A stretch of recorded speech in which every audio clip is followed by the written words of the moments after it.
Welcome to That's Good Sports. I am Brandon. The XFL has risen from the grave again, Perna. That officially makes the XFL more impressive than Jesus.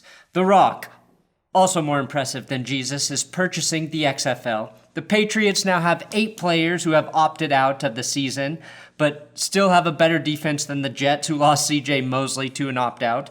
Quarterbacks Gardner, Minshew, and Matthew Stafford are on the COVID list, and the Denver Broncos suffer a major blow as a key player opts out in Denver. That devastating news will not hinder how excited I am for The Rock to lead the XFL back to the promised land. Rock, rock, rock, rock, rock, rock, rock, rock. So much better than paper and scissors. Let's get it, sports.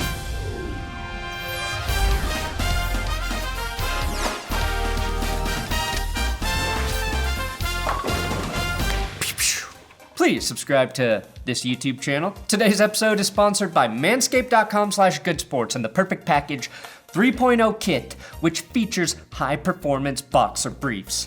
Anytime you can point to your groin and say high performance, do it. The Perfect Package 3.0 comes with the new Lawnmower 3.0, a water-resistant body hair trimmer built with skin-safe technology to reduce nicks and cuts down in your penis, balls, pube, testicle region. And once you have your crotch manscaped to your liking, cover the family jewels with Manscaped's anti-chafing, cooling boxer briefs.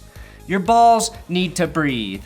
They're basically the lungs of your legs. And these boxer briefs help them do just that, as they're made from super soft Contour Flex material, which is a microfiber blend that also repels moisture for when you're doing tasks around the home. So if you don't want to suffocate your balls, go to manscaped.com/goodsports with my link below to get 2 free gifts now, plus 20% off free international shipping. Now, I did wake up this morning feeling sick to my stomach. And there was no reason for it. I did not drink heavily last night. I did not infuse Taco Bell with Chipotle again, but the nausea was strong. Then, I hopped on Twitter this morning only to learn that it was Tom Brady's 43rd birthday today. A double whammy for me, as 43 was my first football jersey. That explained the nausea. But my anxiety subsided as soon as I read that The Rock was purchasing the XFL. That's right, The Rock. Not the one that Nick Cage escaped from with Sean Connery before Cage developed theatrical schizophrenia and Connery was plowing Alex Trebek's mom on SNL. It was right after I had sex with your mother, Trebek. The Rock, the one that cooks things that we must dutifully smell. Dwayne Johnson, star of HBO's Ballers and Kevin Hart troll, has purchased the XFL for $15 million along with Redbird Capital Partners. One of the cooler aspects of the XFL purchase is that The Rock's business partner, Dany Garcia, becomes the first woman to officially own an entire sports league. The Kardashians, of course, owned enough real estate inside NBA players' heads they theoretically qualified as owners, but were never technically acknowledged on paper. Apparently, The Rock was able to make the purchase before the XFL officially went to auction, and now the deal has to be approved in a bankruptcy court on Friday. The only reason it might not be approved is if they deem the purchase price too low. And do not ask me how an entire bankrupt sports league can be purchased for just $15 million. But it's like purchasing a perfectly good league from Ross or Marshall's.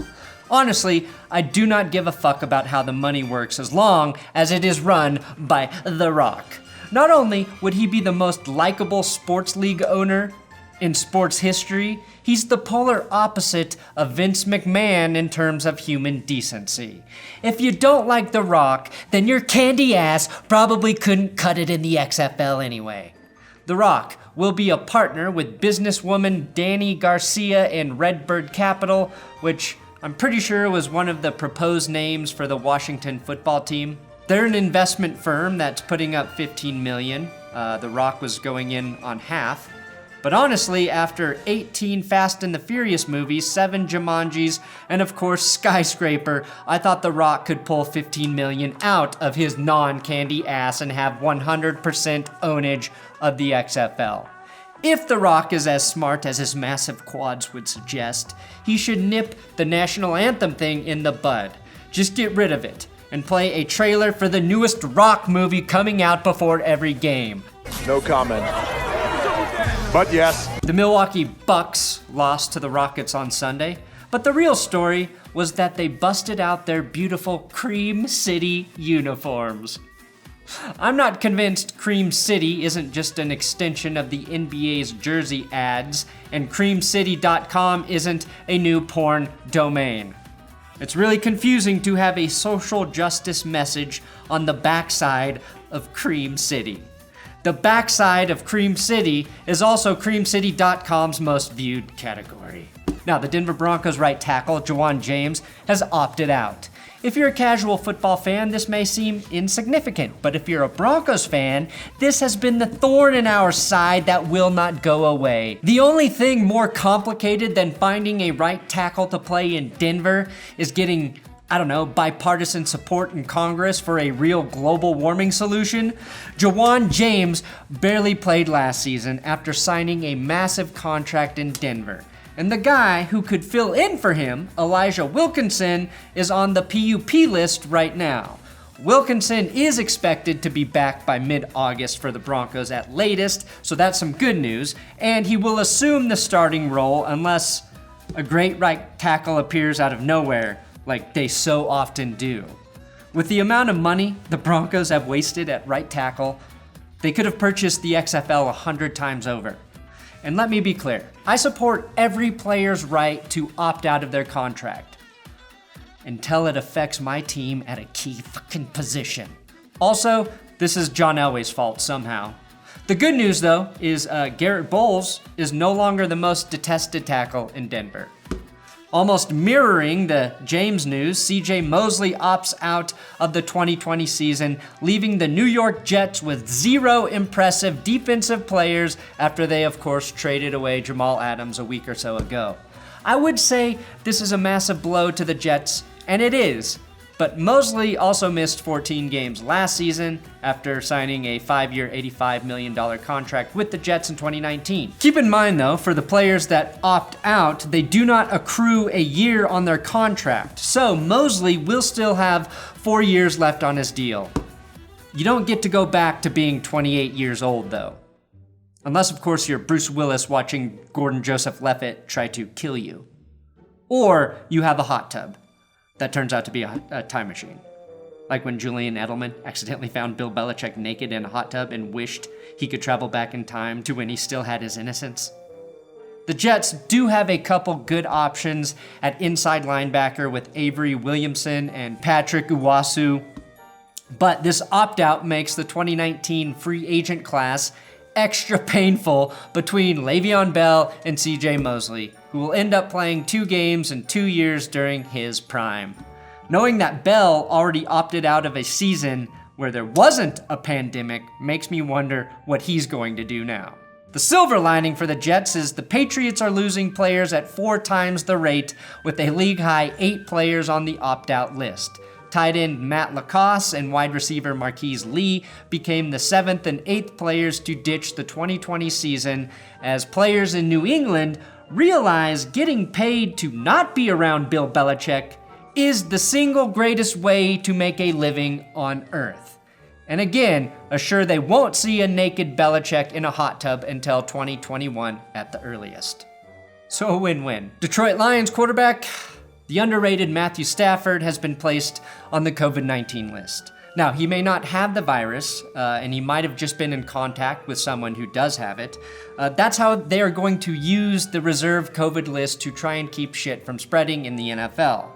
Both Kenny Golladay and TJ Hawkinson are on the reserve COVID list as well with Stafford. If Stafford did test positive, the one thing science knows for sure is that the long-term side effects of being a Detroit Lion are far worse than those associated with COVID-19. Now down in Jacksonville, Gardner Minshew, also on the reserve COVID list. Minshew definitely has the virus, but that's because scientists forced him to get it, as they need to study his perfect blood and DNA to accelerate the vaccine and cure. One day, we'll all be happy to give our kids the mumps, measles, Minshew, and rubella vaccine. The NFL's second head coach has tested positive for COVID-19, and it is Doug Peterson of the Philadelphia Eagles. If you recall, Sean Payton had it a few months ago, which was much better timing, as with Peterson, this is really a monkey wrench as training camp begins for Philadelphia. But I have a solution. Find a roughly Doug Peterson-sized intern, get the real Doug Peterson on Zoom, and duct tape or possibly hot glue a laptop on the intern's head and have the intern run around as Doug's physical embodiment during camp. If you don't think that's a feasible solution, look for Deuce Staley to act as the head coach in the building while Peterson is quarantined. The Indy Colts, posted the first photos of Phillip Rivers in his new Colts uniform. As you can see, there's a look of terror on Phillip's face as he appears to emerge from the abyss. It is the face a Rivers makes when they enter the world. It is the face a Rivers makes when he learns his wife is ready to make another Rivers to bring into the world. And finally, the NFL shortened the deadline for players to opt out of the 2020 season because players are taking advantage of the opt-out. Oh, the poor NFL is possibly being exploited by a handful of players for what is pocket change to the league's annual profit.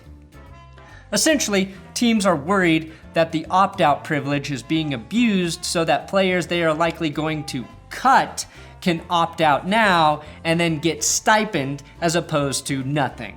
Apparently, however, players that don't make the roster in 2021 would owe the stipend back, meaning the NFL would have to send someone to collect either $150,000 or $350,000 from former players who likely have already spent it, which might have been a flawed concept in the first place.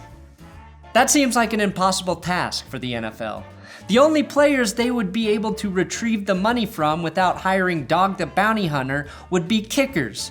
You'll never be able to catch a skill position player as they run away from you. And I'm not asking a 6'6", 300-pound lineman for a single penny back.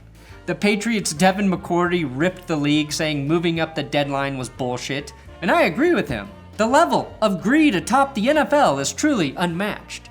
So far, 44 players have opted out, most of which will only be awarded the $150,000 stipends. I'm not sure how many more players are going to opt out before the deadline, but right now, if you paid all of those 44 players the max $350,000, which they wouldn't get paid, but if you paid them that max, it would total about $15.5 million. $15.5 million is the worst case scenario in money owed, and the NFL could easily afford that. The NFL spent $22.5 million trying to suspend Tom Brady for air pressure in footballs. But if they have to pay half of that amount for guys to feed their families and pay their rent, they're going to send debt collectors if that player's ultimately cut? Yep, that's what's gonna happen. So, you know that money you used to feed your baby?